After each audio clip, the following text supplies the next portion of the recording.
ये नहीं हो सकता, नहीं हो सकता, ये नहीं हो सकता।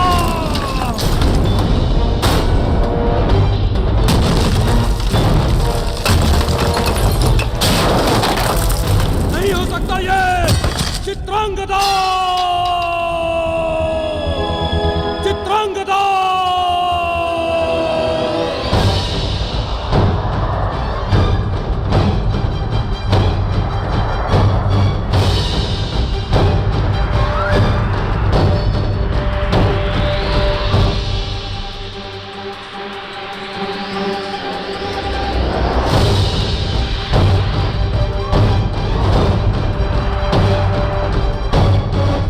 रुक जाओ चित्रांगदा।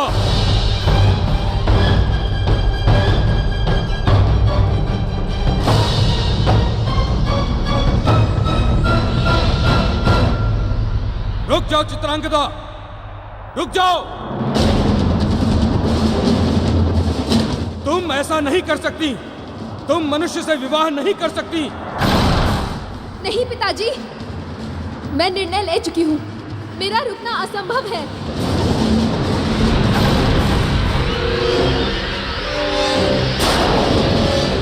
मैं कहता हूँ रुक जाओ चित्रांगदा, रुक जाओ।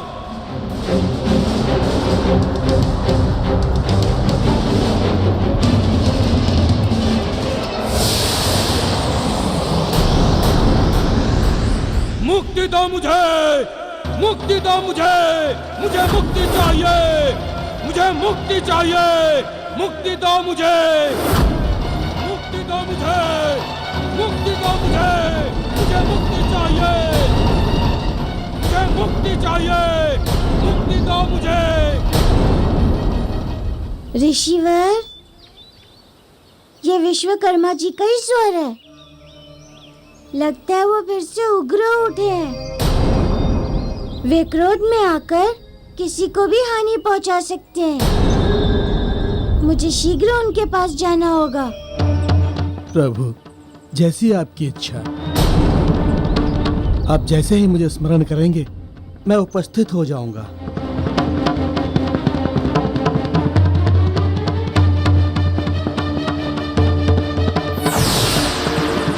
मुझे मुक्ति चाहिए, मुक्ति दो, अन्यथा मैं यहाँ सब तहस नहस कर दूंगा। मुझे मुक्ति चाहिए। कहाँ है मेरा मुक्ति दाता जो मुझे मुक्ति दिलाएगा? मुझे मुक्ति चाहिए, मुक्ति दो, मुझे मुक्ति चाहिए। ये क्या कर रहे हैं आप विश्वकर्मा देव? शांत हो जाइए, शांत। यहाँ से चला जा वानर बालक,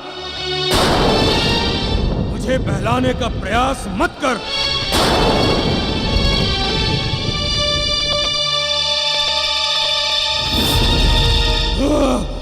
मुक्ति दो मुझे, मुक्ति दो मुझे, मुझे मुक्ति चाहिए, मुक्ति दो मुझे, मुक्ति दो मुझे, मुक्ति दो, मुक्ति चाहिए मुझे, मुक्ति। देव शांत हो जाइए। मुक्ति मुझे शांत कर सकती है और कुछ नहीं। तुम चले जाओ यहाँ से। यदि मेरा क्रोध जाग गया तो तुम भी बच नहीं पाओगे। चले जाओ। नहीं विश्वकर्मा देव, मैं आपकी सहायता के लिए यहाँ आया हूँ। ये तो तुमने पहले भी कहा था कि तुम मुझे मुक्ति दिलाओगे, किंतु तुम कुछ नहीं कर पाए। चले जाओ यहाँ से। मुझे कोई मुक्ति नहीं दिला सकता, कोई नहीं। मुक्ति दो मुझे, मुक्ति दो मुझे, मुझे मुक्ति दो, मुक्ति दो मुझे, मुक्ति दो मुझे, मुक्ति दो, मुक्ति दो मुझे, मुक्ति दो मुझे। रुक जाइए विश्वकर्मा देव, रुक जाइए। मुक्ति दो मुझे, मुक्ति दो मुझे, मुक्ति। रुक जाइए विश्वकर्मा देव, मैं आपकी मुक्ति का उपाय अवश्य करूंगा। वानर बालक, ये सब तुम्हारे वश का काम नहीं है। चले जाओ यहाँ से। रुक जाइए।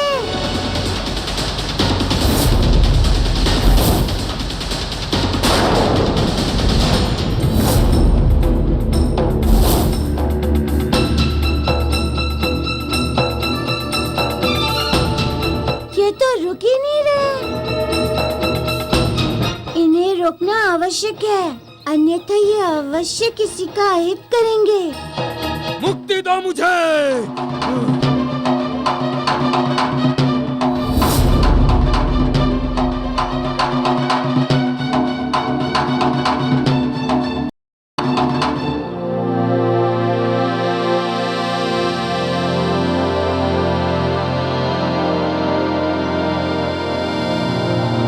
मुझे क्षमा करना देव, मैं आप पर प्रहार नहीं करना चाहता था, किंतु मैं विवश हूँ।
हमें क्षमा कर दीजिए देव,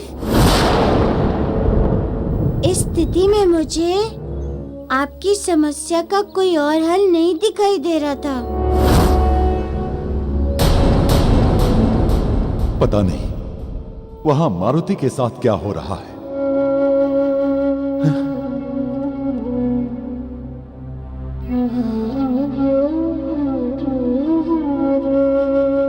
हमने आप सब लोगों के कहने पर मारुति को वहां भेजा था, किंतु अब तक उसका कोई समाचार नहीं आया। आप हम सभी जानते हैं कि हमारा नन्हा मारुति कोई साधारण बालक नहीं है। केसरी उसने इससे बड़ी बड़ी समस्याओं को बड़ी आसानी से निपटाया है। सच पूछो पुत्र तो ये समस्या उसके लिए कुछ भी नहीं है, कुछ भी नहीं।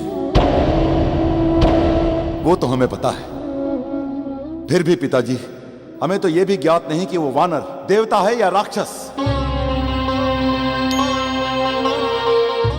स्वामी, चिंता तो मुझे भी बहुत हो रही है,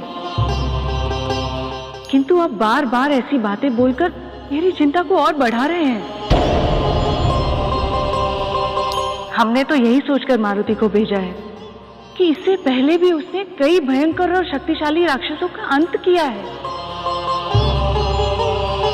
अंजना, तुम्हारी ये बात सत्य है, फिर भी हमें कभी कभी लगता है कि मारुति अभी बच्चा ही है।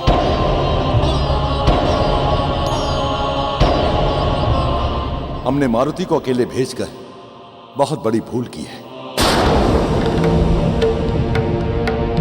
हमें मारुति के साथ एक सेना की टुकड़ी भेज देनी चाहिए थी। केसरी पुत्र, अगर मारुति को सेना की आवश्यकता होती तो वो अपने साथ ले जाता, किंतु मारुति को बताए बगैर अगर सेना की टुकड़ी भेजेंगे तो हो सकता है मारुति के कार्य में विघ्न उत्पन्न हो। आपका कहना ठीक है महाबली काका।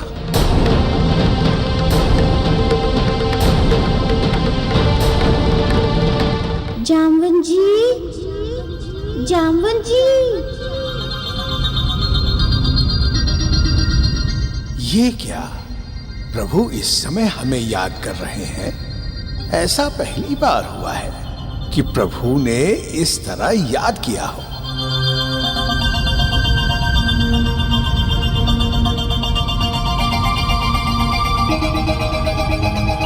किंतु प्रभु को मेरी आवश्यकता पड़ रही है। लगता है कोई आवश्यक कार्य है, इसीलिए प्रभु मुझे याद कर रहे हैं।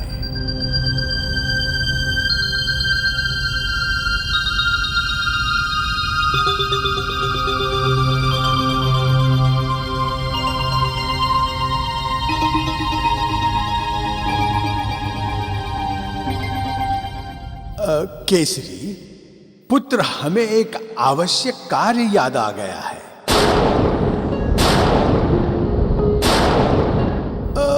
हम अभी जाते हैं और अभी वापस आते। हाँ?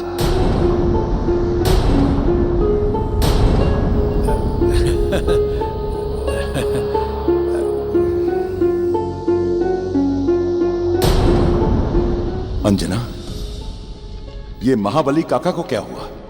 अभी तक तो शांत थे। वही तो मुझे भी लग रहा है। ऐसा कौन सा काम याद आ गया काका को जो ये इतने उतावले हो उठे?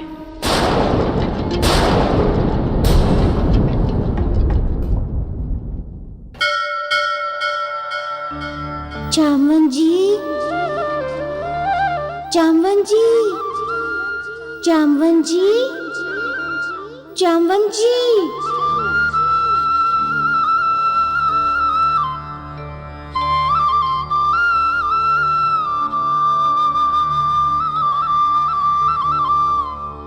प्रभु, आपने मुझे बुलाया? हाँ जामवन जी, हमें आपकी आवश्यकता है। मुक्ति वानर के रूप में कोई और नहीं, स्वयं विश्वकर्मा देव है।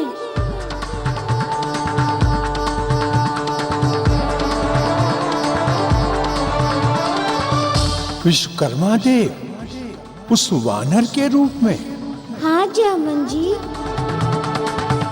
ये श्राप के कारण इस समय बहुत ही उग्र अवस्था में है। हम अभी तक इनकी समस्या का हल नहीं ढूंढ पाए। आप किसी को ये बताइए मत और शीघ्र यहाँ आ जाइए। जो आज्ञा प्रभु।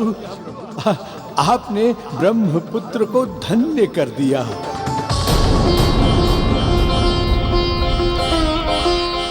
हे पिता ब्रह्मदेव, जिस घड़ी की मुझे वर्षों से प्रतीक्षा थी वो घड़ी आ गई है। आज भगवान शिव के 11वें रुद्र अवतार ने मुझे बुलाया है। आज तक तो वो मारुति के रूप में ही मुझसे मिलते थे। आज से उन्होंने अपनी लीलाओं में मुझे सम्मिलित कर लिया है। मैं धन्य हो गया प्रभु, मैं धन्य हो गया प्रभु। जामवन जी, आप सदैव हमारे कार्य में सहयोग देंगे। अब वो समय आ गया है जिसके लिए आपका और हमारा जन्म हुआ है। मेरे अहो भाग्य प्रभु, मैं आता हूँ, मैं आता हूँ प्रभु, मैं आता हूँ।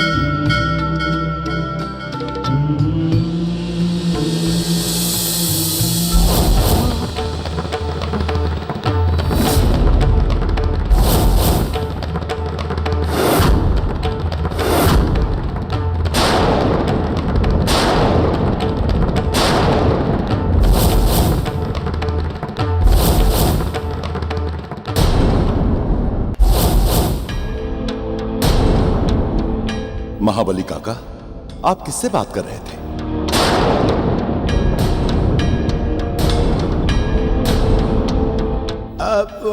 वो तो मैं किसी से नहीं, मैं स्वयं से बातें कर रहा था। महाबली काका, हमने कई बार देखा है आप अकेले में न जाने किससे बातें करते रहते हैं।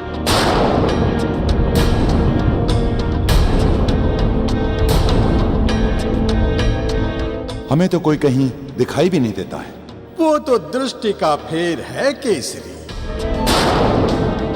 किसी की आंखें वो भी देख लेती हैं जो कोई और नहीं देख सकता।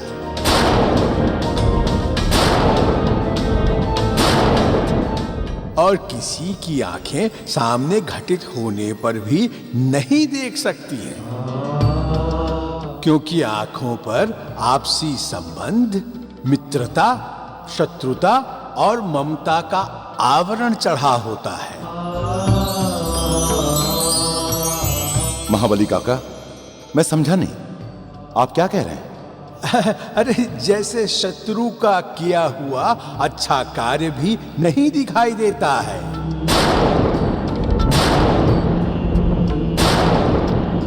और मित्र का किया हुआ बुरा कार्य भी अनदेखा कर दिया जाता है।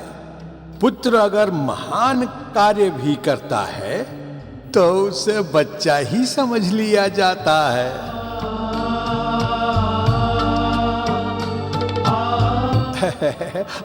मुझे विलंब हो रहा है, मुझे मारुति के पास जाना है।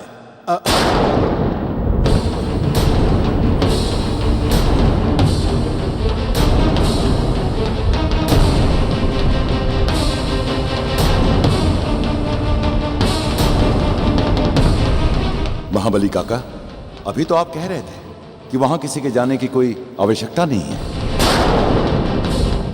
हाँ जामवंत जी, अभी एकाएक ऐसा क्या हो गया जो आप मारुति से मिलने के लिए इस प्रकार उतावले हो उठे हैं?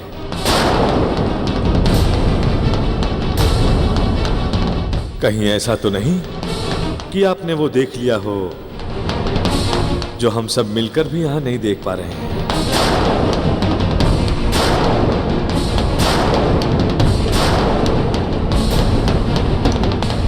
हाँ काका, यदि आपने कुछ देखा है तो हमें बताइए।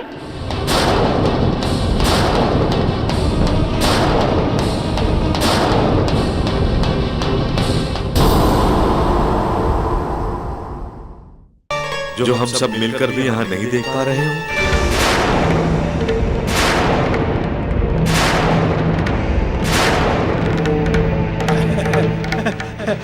ऐसा कुछ नहीं है। मैं तो मारुति के पास जाने के लिए इसलिए कह रहा था क्योंकि आप सभी की बातों से मैं चिंतित हो उठा। मैं ही आप सभी को वहां जाने से रोक रहा था, और यदि कुछ हो गया तो दोष मुझे ही लगेगा ना? हाँ हाँ जामवंत जी, आपकी बातें बिल्कुल सत्य हैं। और यदि ऐसा है तो आपको जाना ही चाहिए। हम भी तो यही चाहते हैं कि मारुति के साथ कोई हो। ठीक है, ठीक है, मुझे जाने दीजिए। हाँ?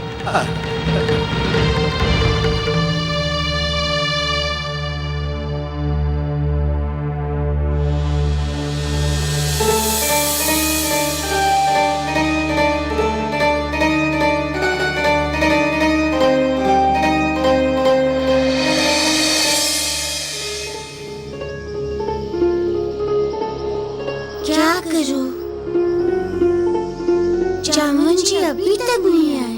मेरे सिवा जामवंत जी ही नहीं संभाल सकते हैं। यदि उनके आने से पहले विश्वकर्मा जी होश में आ गए तो बड़ी समस्या हो जाएगी। पता नहीं क्या हो गया होगा, प्रभु किस परिस्थिति में होंगे। हमें शीघ्र से शीघ्र प्रभु के पास पहुंचना होगा। देव ऋषि, ये क्या? हनुमान जी ने जामवंत जी को स्वयं बुला लिया है, और इसका अर्थ तो ये है कि जामवंत जी और हनुमान जी दोनों प्रत्यक्ष रूप से मिलकर कार्य करेंगे। हाँ गंधर्व कुमार, जामवंत जी तो वर्षों से इस घड़ी की प्रतीक्षा में है कि वे स्वयं रुद्र अवतार हनुमान जी के साथ मिलकर कार्य करेंगे। अब तीनों देव, विष्णु देव के अंश श्री राम, शिव जी के अंश हनुमान जी, ब्रह्मदेव के पुत्र जामवंत जी की लीलाएं आरंभ होंगी। ये तो बहुत सुखद घड़ी है देव ऋषि, कि संसार की तीनों शक्तियां धरती पर फैले अधर्म और पापाचार का नाश करेंगी। हाँ गंधर्व कुमार, लंकेश रावण ने जो पाप और अधर्म का साम्राज्य फैला रखा है, उसके नाश का आरंभ तो हनुमान जी पहले से ही कर चुके हैं। देखा नहीं आपने कितने असुरों को यमलोक पहुंचा चुके हैं हनुमान जी।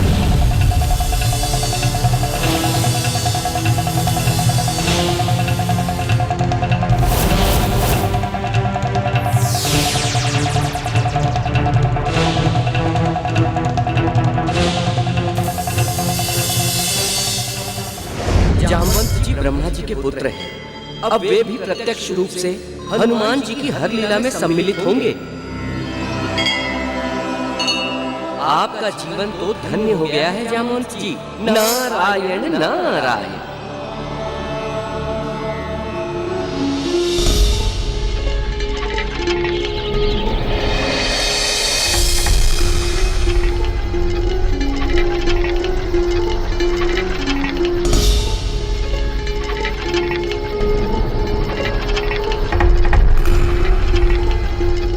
अंधेरा भी घिर आया, रात्रि भी हो चुकी, किंतु जामवंत जी अभी तक नहीं आए। विश्वकर्मा जी को भी अचेत हुए बहुत समय हो गया है। इनकी चेतना किसी भी समय वापस आ सकती है।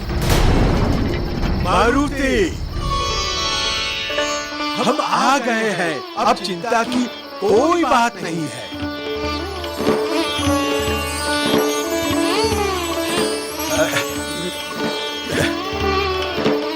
क्षमा कीजिएगा प्रभु, आप तो चिंता हरने वाले रुद्र अवतार हनुमान जी हैं।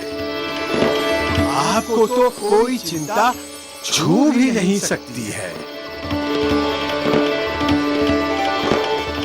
जामवंत जी, हमें तो बार बार आपकी आवश्यकता पड़ेगी, इसीलिए हम आपकी प्रतीक्षा कर रहे थे। प्रभु बताइए, हमें क्या करना है?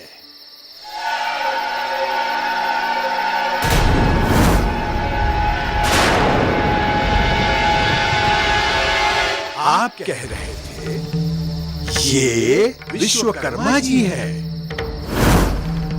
हाँ जामवंत जी, इस श्राप के कारण इनका ये हाल हुआ है।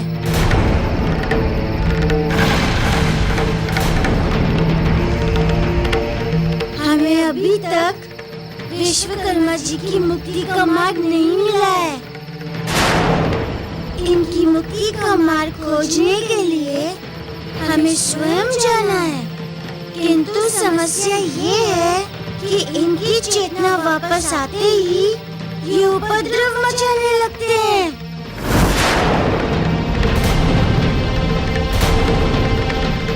इनके उपद्रव के बारे में मैंने भी सुना है प्रभु, किंतु मेरे लिए क्या आदेश है? जामवंत जी, जब तक हम वापस न आ जाएं, आप इनका ध्यान रखिएगा। चाहे ये जितना भी उपद्रव मचाएं, किंतु इन्हें कहीं भी जाने मत दीजिएगा। आप सदा इनके साथ ही रहिए। जो आज्ञा प्रभु। किंतु आप इतनी रात में कहाँ जा रहे हैं? हम ऋषि मतंग के पास जा रहे हैं, किंतु ये समय उनके विश्राम का है, इसीलिए हम उन्हें यहाँ नहीं बुला सकते। हमें स्वयं उनके पास जाना होगा। ठीक है प्रभु, मैं आपकी प्रतीक्षा करूंगा।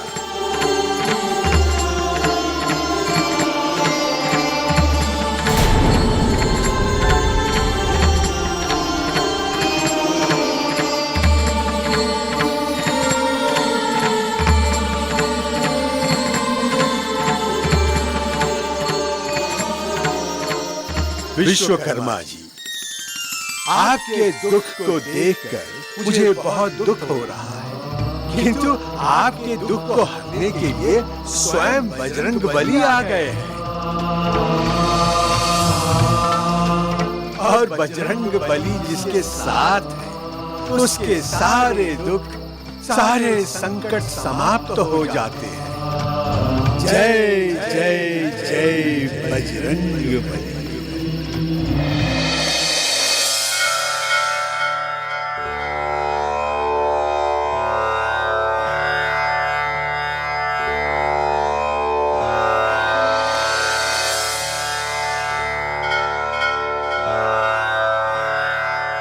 गुरु मतंग,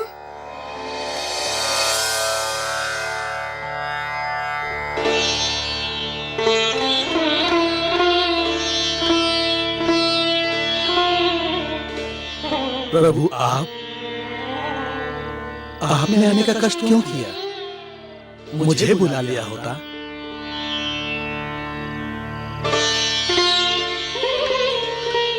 ऋषिवर, जैसे आपको मेरे कष्ट की चिंता है, ऐसे मुझे भी आपकी कष्ट की चिंता है। रात्रि को आपको कष्ट नहीं देना चाहता था। प्रभु आइए, विराजिए।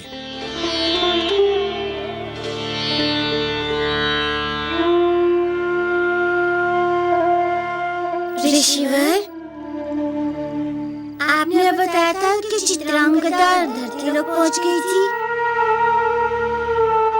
फिर क्या हुआ?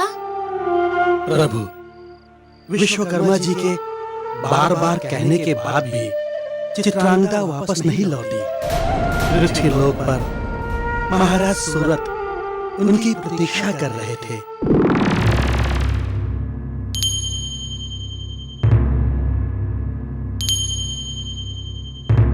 चित्रांगदा ने आ जाने का वचन दिया था, किंतु अभी तक नहीं आई। महाराज, चित्रांगदा, महाराज, चित्रांगदा।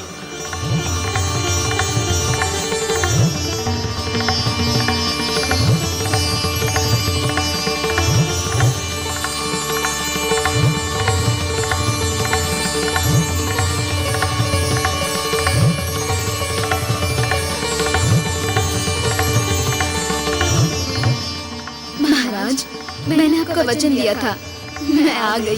चित्रांगदा, हमें भी अपने प्रेम पर पूरा विश्वास था।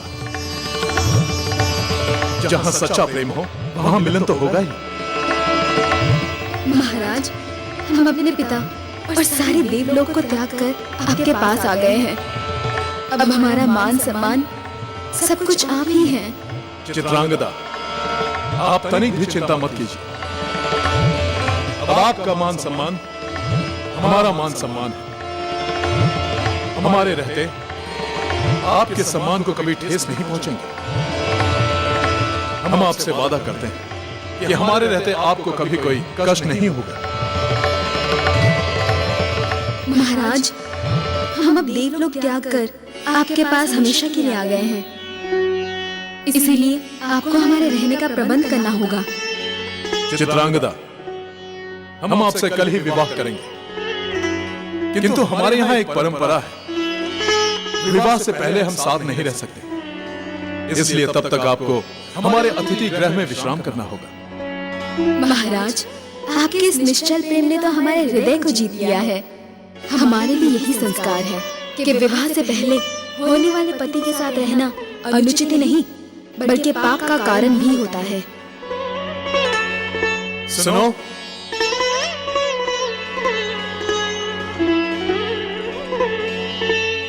यह आपकी होने वाली महारानी है। इन्हें अपने साथ अतिथि गृह ले जाइए और इनका अच्छी तरह से ध्यान रखिए।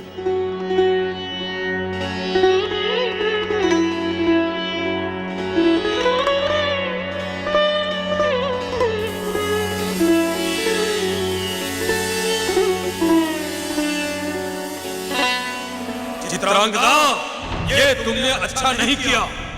मैं तुम दोनों का विवाह नहीं होने दूंगा। मेरे मना करने के बाद तुमने सूरत के साथ विवाह करने का निर्णय लेकर एक अधर्म किया है, और मैं उसका तुम्हें दंड दूंगा। एक ऐसा दंड दूंगा कि पूरे स्वर्ग लोक में कोई कन्या तो क्या, पूरे जगत की कन्याएं ऐसा करने का साहस नहीं करेंगी।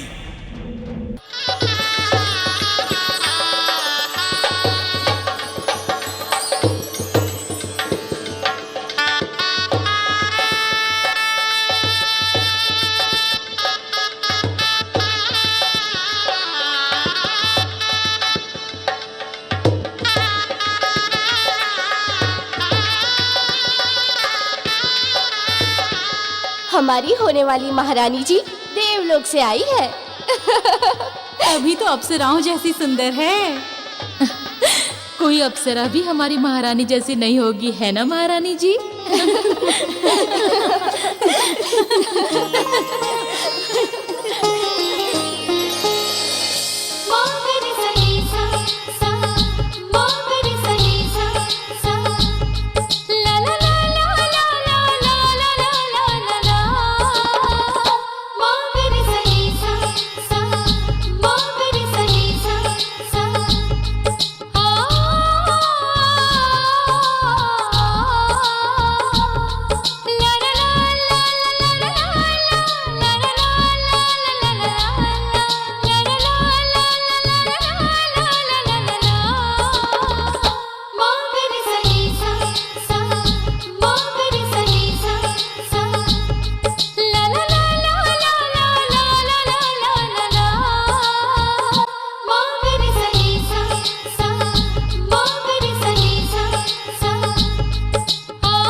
महाराज मंडप में पहुंच चुके हैं। महारानी जी शीघ्र ही चलिए, विवाह का मुहूर्त निकला जा रहा है। हाँ हाँ, हम लाते हैं महारानी जी को। चलिए महारानी जी, अब वो घड़ी आ गई जब महाराज से आपका मिलन होने वाला है।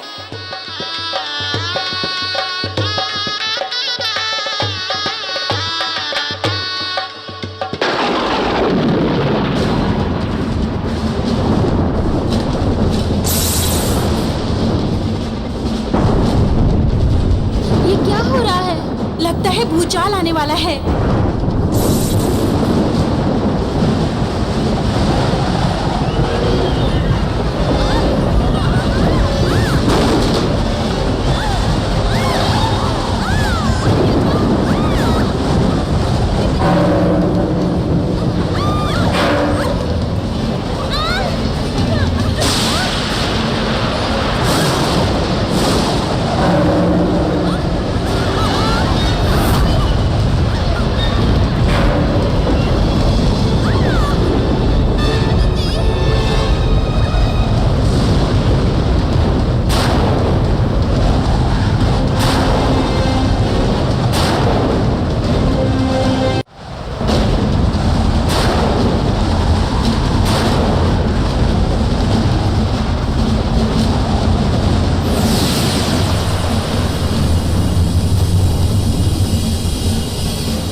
पिताजी आप, अच्छा हुआ जो आप आ गए पिताजी।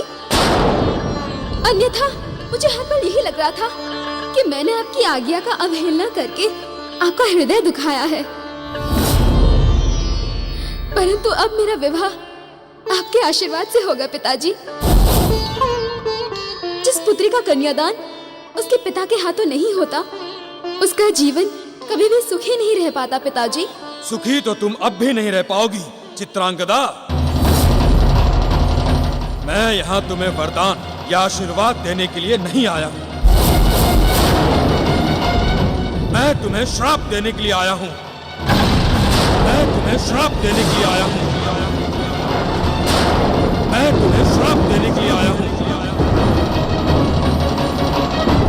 तुमने एक धरती वासी के लिए देवलोक का त्याग कर दिया, इसलिए आज से तुम्हारी सारी दिव्य शक्ति समाप्त होती है।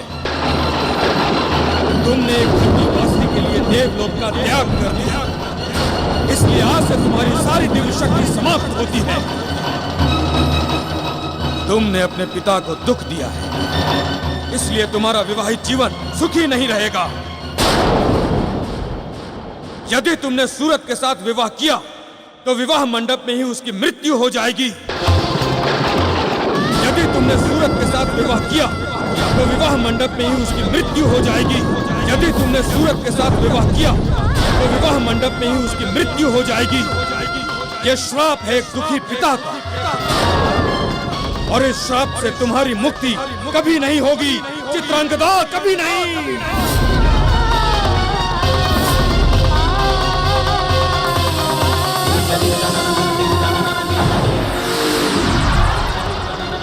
मैं यहाँ तुम्हें वरदान या आशीर्वाद देने के लिए नहीं आया मैं तुम्हें श्राप देने के लिए आया हूँ। यदि तुमने सूरज के साथ विवाह किया तो विवाह मंडप में ही उसकी मृत्यु हो जाएगी।